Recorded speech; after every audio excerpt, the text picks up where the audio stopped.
Carmine Galante era un mafioso che incuteva timore persino agli altri uomini della mafia. Era temuto da tutti, anche se sembrava anziano, era feroce, avevano paura e nessuno voleva scherzare con lui. Aveva lavorato nelle strade per decenni, era particolarmente astuto. All'età di 60 anni, la sua carriera sembrava finita, ma dalla sua cella di prigione orchestrò un ritorno sorprendente e inondò le strade di New York di eroina. Il suo impero della droga lo ha reso un bersaglio, e la sua carriera è finita in uno degli omicidi mafiosi più famosi di tutti i tempi. Galante stava salendo in una posizione che non volevano concedergli, ma lui desiderava il controllo, e questo fu la sua rovina. Knickerbocker Avenue, Brooklyn, New York. Questo è il luogo di uno dei crimini mafiosi più noti di sempre. Il numero 205 una volta ospitava il ristorante Joe and Mary's. Sul retro c'era una terrazza coperta, ed è qui che nel caldo pomeriggio del 12 luglio del 79, uno dei più grandi mafiosi della città, Carmine Galante, stava pranzando. Fu qui che venne ucciso a colpi di pistola e fucile. Galante fu vittima di uno degli omicidi mafiosi più spettacolari di quegli anni. Una fine appropriata per l'uomo che più di ogni altro era stato responsabile dell'inondazione degli Stati Uniti di eroina. La sua carriera si basava sull'eroina. Era immerso nel traffico di droga sin dagli anni 50. Nel 57, a 70.000 chilometri da Brooklyn, a Palermo, in Sicilia, si tenne un incontro chiave. Si svolse al Gran Hotel delle Palme per accogliere un ospite speciale dall'America. Quell'uomo era Joe Bonanno, boss di una delle 5 famiglie criminali di New York. Quando arrivò in Sicilia, fu accolto come un re e gli mostrarono il massimo rispetto. Bonanno aveva portato con sé il suo fidato sottoboss, Carmine Galante. Era un assassino noto, quindi godeva di grande rispetto in un mondo dove contava molto. Era un uomo basso, tozzo, ma molto duro e potente. Galante e Bonanno erano lì per discutere con la mafia siciliana di un modo per trafficare eroina negli Stati Uniti. Galante sarebbe diventato l'emissario di Bonanno per l'eroina e avrebbe gestito tutto il traffico di droga per la famiglia Bonanno. Il mito della mafia statunitense è che non fossero coinvolti nel traffico di droga. Le droghe non erano considerate un'attività onorevole e si descrivevano come uomini d'onore, fedeli alle tradizioni antiche, in contrasto con la società americana moderna. Ma la realtà era molto diversa. Anche se le droghe erano tabù negli anni 50, tutte e 5 le famiglie erano coinvolte nel traffico di eroina. Dal momento in cui i narcotici diventarono illegali, rientravano nel loro business, e l'obiettivo di Galante era essere al centro dell'azione. Ma il traffico di droga era un'attività ad alto rischio. Mentre le autorità potevano chiudere un occhio su gioco d'azzardo o usura, i narcotici avevano sempre comportato pesanti condanne. I benefici, però, superavano i rischi, soprattutto se Galante fosse riuscito a importare eroina all'ingrosso dalla Sicilia, un'isola che si trovava al crocevia del commercio internazionale di eroina. La maggior parte dell'eroina che entrava negli Stati Uniti passava per la Sicilia. I papaveri da oppio venivano coltivati in Turchia, poi raffinati in una base di morfina, di solito in Libano. Successivamente, venivano trasformati chimicamente in eroina pura nel porto francese di Marsiglia, prima di essere spediti. Questo complesso viaggio internazionale, dalla Turchia al Nord America attraverso la Francia, divenne noto come The French Connection. L'eroina arrivò negli Stati Uniti e divenne estremamente redditizia. 10 kg di oppio grezzo potevano essere acquistati per $350. Una volta raffinati in 1 chilo di eroina pura, valevano 1000 volte tanto. L'eroina pura importata veniva venduta in tutto il paese con enormi profitti. Il maggior guadagno possibile dai tempi del proibizionismo era proprio nel traffico di stupefacenti. Galante e Bonanno avevano messo gli occhi su questi enormi profitti ottenuti portando la droga negli Stati Uniti. L'incontro con la mafia siciliana era stato organizzato per stabilire questa complessa rete di contrabbando. Come risultato, Galante e Bonanno si accaparrarono una grande parte della fornitura di eroina. Da quel momento in poi Galante iniziò a dominare il traffico di eroina negli Stati Uniti. Subito dopo, Galante si mise a supervisionare la sua nuova operazione commerciale, viaggiando a Miami, Cuba, Marsiglia e, soprattutto, in Canada. Galante conosceva molto bene il Canada, avendo trascorso gran parte degli anni 50 a Montreal, dove era diventato uno dei più grandi mafiosi della città. Nel 1955 Joe Bonanno lo inviò a Montreal per organizzare i racket per conto della famiglia Bonanno, e uno di questi racket era l'importazione di narcotici. Galante costruì una rete di contatti e una solida base di potere a Montreal, e guarda caso, il Canada era uno dei luoghi in cui l'eroina della French Connection arrivava in Nord America. Le droghe provenienti dall'Europa e dal Medio Oriente arrivavano principalmente a Montreal o Toronto, e da lì era solo un breve viaggio in auto fino a New York. Galante si assicurò che la droga venisse nascosta nei carichi di spedizione e poi contrabbandata negli Stati Uniti via terra. La droga veniva trasportata in auto, camion e altri mezzi, molti dei casi principali riguardavano veicoli. Prendevano un serbatoio di carburante da 20 galloni, lo riducevano a un solo gallone per far partire l'auto, e il resto del serbatoio era riempito di eroina. L'eroina veniva nascosta anche nelle portiere delle auto. Alla fine degli anni 50, Galante era diventato molto bravo nel suo lavoro, importando grandi quantità di eroina, un quantitativo stimato di 600 kg di eroina all'anno. In poco tempo, Galante aveva costruito una rete di contrabbando internazionale di eroina estremamente redditizia. Tuttavia, non operava in Canada solo perché era un buon affare, ma anche perché era un buon posto dove nascondersi. Negli Stati Uniti, Galante era noto all'FBI, che lo teneva d'occhio da anni.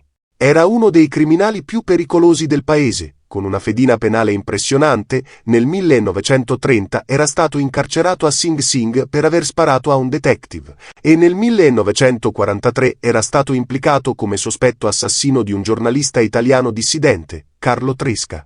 Anche se non potevano incriminarlo, l'FBI sapeva che Galante era qualcuno da tenere sotto controllo, considerandolo armato e molto pericoloso.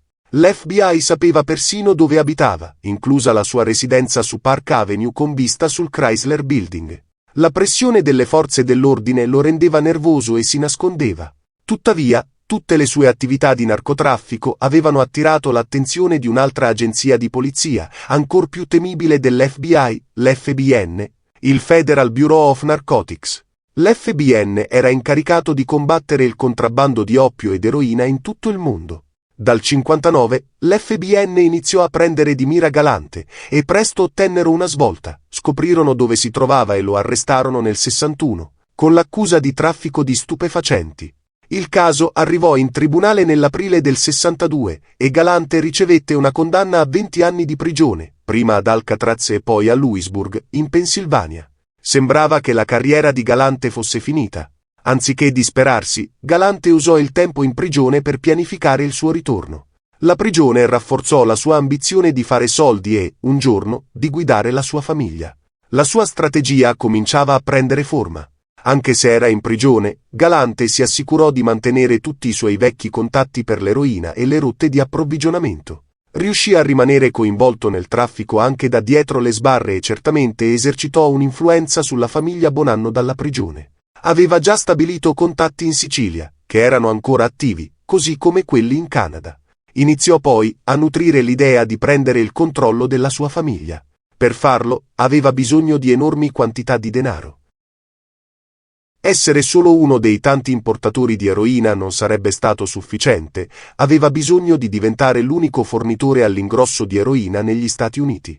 Voleva il controllo totale del flusso di droga, in modo da poter regolare l'offerta e il prezzo. I colossali profitti derivanti dal controllo del traffico di eroina in America avrebbero finanziato la sua ascesa al potere, e una volta uscito di prigione, avrebbe fatto in modo di controllare tutto. Mentre era dietro le sbarre, degli eventi stavano favorendo i suoi piani. Scoppiò una ribellione all'interno della famiglia Bonanno. Per il traffico di stupefacenti, il vecchio leader, Joe Bonanno, fu costretto al ritiro.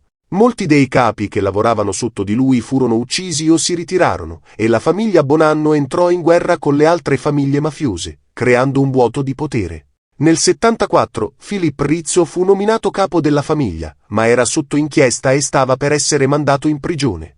La famiglia Bonanno era quindi pronta per essere conquistata, e Galante iniziò a pianificare mosse ancor più audaci. Non voleva solo prendere il controllo della sua famiglia, ma anche sfidare la più grande famiglia di New York, i Gambino, guidata da Carlo Gambino. Questa famiglia era diventata la più temibile della città, con i racket più redditizi e i killer più letali. L'ambizione di Galante era schiacciare i Gambino e, forse un giorno, diventare il capo di tutta la mafia, il cosiddetto boss dei boss. Le circostanze al di fuori del carcere continuavano a favorire il suo piano. L'eroina diventava sempre più popolare, perché l'offerta era grande e i prezzi erano bassi. Nei quartieri poveri di New York, l'eroina era ormai la droga preferita. Il numero di tossicodipendenti registrati esplose, passando da 50.000 al momento dell'arresto di Galante a 500.000. I politici cercarono di arginare la marea, ma fallirono. L'eroina distrusse molte vite e anche i quartieri operai stavano perdendo figli e figlie a causa della droga. Per sfruttare questa crescente domanda e realizzare il suo piano, Galante doveva essere libero. Questo sembrava improbabile, ma proprio nel mezzo della crisi dell'eroina, il suo desiderio fu esaudito. Galante fu rilasciato nel 74 per buona condotta, a condizione che non frequentasse criminali noti. Dopo 12 anni di attenta pianificazione, il momento era perfetto. Galante era pronto a mettere in atto il suo piano. Tornò subito al lavoro. Prima si occupò di riorganizzare la sua famiglia. Con Philip Rizzo in prigione, Galante assunse il ruolo di boss. Sistemò i conti con i rivali che avevano invaso i suoi interessi mentre era in carcere, dimostrando di essere temuto e rispettato. Poi riprese i suoi contatti internazionali, viaggiando a Miami, Dallas, Los Angeles per stringere accordi con i suoi vecchi associati. Galante riprese anche il controllo delle forniture di eroina dalla Sicilia.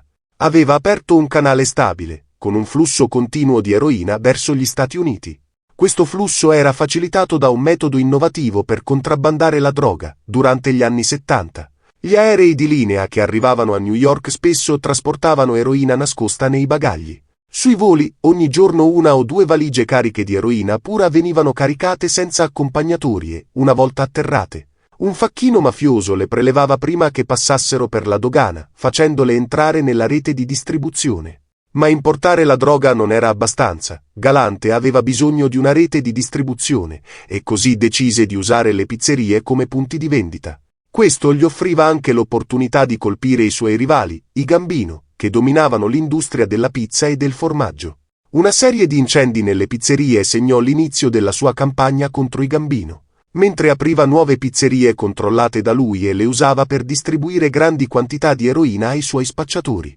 In breve tempo, Galante costruì di nuovo una vasta rete internazionale di traffico di droga, dominando sia l'importazione che la distribuzione. A questo punto, Galante trattava solo eroina pura e aveva un metodo particolarmente spiacevole per testarne la purezza.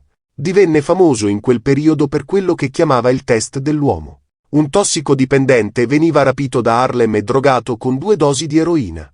Se moriva entro un certo lasso di tempo, la droga era pura. Stava facendo milioni di dollari, ma era avido. La tagliava fino a portarla al 70% e faceva ancora più soldi vendendola come eroina pura. Il suo business andava sempre meglio. Tutto stava procedendo a gonfie vele, stava facendo enormi quantità di denaro e stava riuscendo nella sua ambizione di diventare il capo.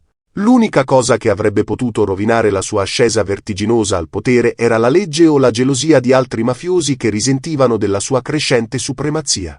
Nel 78 fu la legge a bussare alla sua porta per prima. Galante fu arrestato e accusato di aver violato i termini della sua libertà vigilata e di aver frequentato noti criminali. Era stato visto con altri criminali, in particolare durante un incontro a Disneyland 3 anni prima. Sembrava che sarebbe tornato in prigione proprio mentre tutto stava andando così bene, ma ancora una volta riuscì a farla franca. Entrò in scena l'avvocato di Galante, era una star indiscussa quando si trattava di far uscire gli uomini della mafia dai guai. Era l'arma segreta di Galante per evitare di scontare altro tempo in prigione, e funzionò.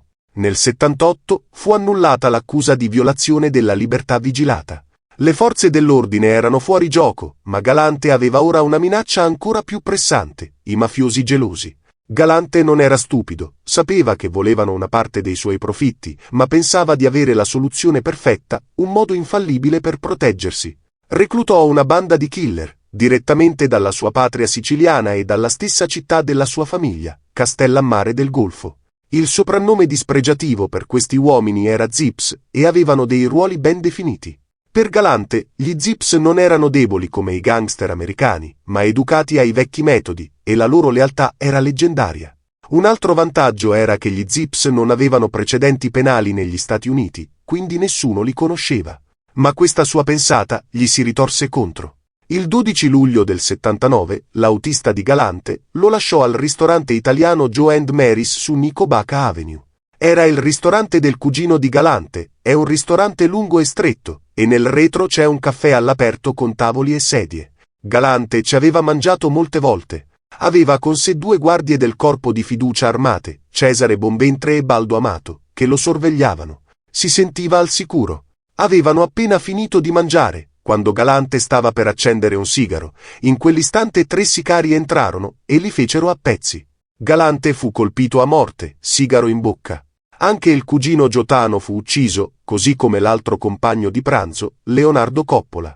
I fotografi locali riuscirono a scattare una foto di Galante, disteso vicino al pasto interrotto. Divenne un'immagine iconica della realtà sanguinosa della mafia.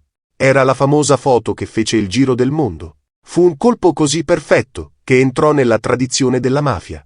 Una domanda poi sull'omicidio.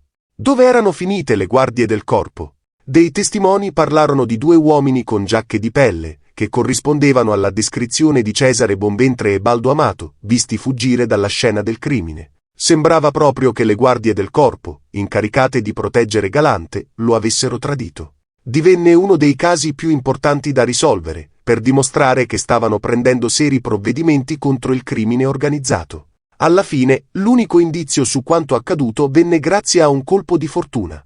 Le prove raccolte portarono all'unica condanna finora. Uno del gruppo, Anthony Bruno Indelicato, fu accusato come uno degli assassini di Galante. Nessun altro fu processato, incluse le 2 guardie del corpo, viste fuggire dalla sparatoria. Si presentarono spontaneamente per essere interrogate pochi giorni dopo, con il loro avvocato, e si rifiutarono di rispondere a qualsiasi domanda. Il movente dell'omicidio era chiaro: Galante era diventato ricco con il traffico di droga, ma si rifiutava di condividere la sua ricchezza. Questo gli aveva creato nemici sia dentro che fuori la sua famiglia. La sua determinazione a diventare il boss dei boss fece altro che allungare la lista di coloro che volevano ucciderlo. Era una di quelle situazioni in cui fai molti nemici, e i tuoi nemici si uniscono e decidono che devi essere eliminato. Qualche anno dopo, un processo esemplare nell'85 pose fine alla Pizza Connection.